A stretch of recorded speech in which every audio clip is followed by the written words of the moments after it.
স্বাগতম সবাইকে আমাদের পডকাস্টে।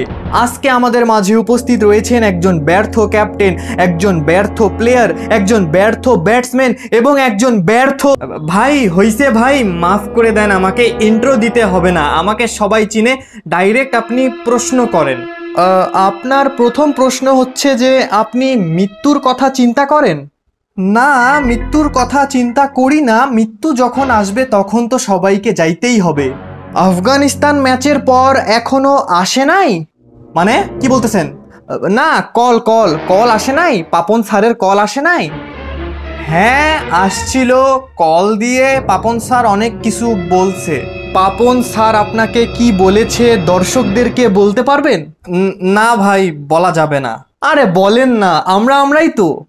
মুখ খারাপ করে গালি দিছে অনেক, মা বোনের গালি দিছে, মা বোনের অঙ্গ প্রত্যঙ্গের গালি দিছে, পশু পাখির গালি দিছে, পশু পাখির অঙ্গ প্রত্যঙ্গ নিয়ে গালি দিছে।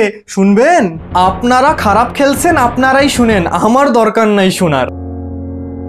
আচ্ছা শান্ত ভাই, এত মানুষ থাকতে আপনাকে কেন ক্যাপ্টেন্সি দেয়া হয়েছে? আসলে বিষয়টা হচ্ছে সাকিব ভাই ক্যাপ্টেন্সি করবে না, মাহমুদুল্লাহ ভাই ক্যাপ্টেন্সি পারে না, আর লিটন দাসকে ক্যাপ্টেন্সি দিবে না। আর বাকি যারা থাকে তাদের মধ্যে ইংলিশে সবথেকে বেশি নাম্বার আসলে আমি পাইছিলাম। এই কারণেই আমাকে ক্যাপ্টেন্সি দেয়া হয়েছে।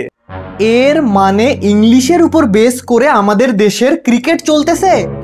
ভাই, ইংলিশের উপর বেস করে পুরা দেশ চলতেছে। ক্রিকেট কি জিনিস? আচ্ছা, আরেকটা প্রশ্ন আপনার কাছে। ম্যাচ চলাকালীন সময় একটা বলারকে কখন বোলিং দিতে হবে, কখন একটা ব্যাটসম্যানকে ব্যাটিং দিতে হবে, এই ধরনের গুরুত্বপূর্ণ ডিসিশন আসলে কে নেয়? এইসব গুরুত্বপূর্ণ ডিসিশন আমি একাই নেই, কিন্তু ডিসিশন নেয়ার আগে আমি সাকিব ভাইয়ের সাথে পরামর্শ করি। সাকিব ভাই যদি বলে এখন তাসকিনকে বোলিং দে, আমি তাসকিনকে বোলিং দেই। এখন মেহেদিকে বোলিং দে, আমি মেহেদিকে বোলিং দেই। সাকিব ভাই যদি বলে দুইটা প্লেয়ার বাইরে রাখ, আমি দুইটা প্লেয়ার বের করে দেই। সব কিছু সাকিব ভাইয়ের কথা শুনেই আমি ডিসিশন নেই। হ্যাঁ বুঝতে পারছি, সব ডিসিশন আপনি একাই নেন সাকিব ভাইয়ের সাথে। আরেকটা জিনিস জানতে পারলাম আপনার ব্যাপারে, যে আপনি নাকি প্রেস কনফারেন্সে বলেছিলেন যে যখন আফগানিস্তানের সাথে 5 ওভারে 3 উইকেট পড়ে যায় তখন নাকি আপনি সেমিফাইনালে যাওয়ার কথা বাদ দিয়ে শুধুমাত্র ম্যাচ জিতার প্রতি ফোকাস করেছিলেন। কথাটা কি সত্য? হ্যাঁ এইটা সত্য। আসলে আমরা ম্যাচ জিতে ওয়ার্ল্ড কাপ শেষ করতে চাচ্ছিলাম।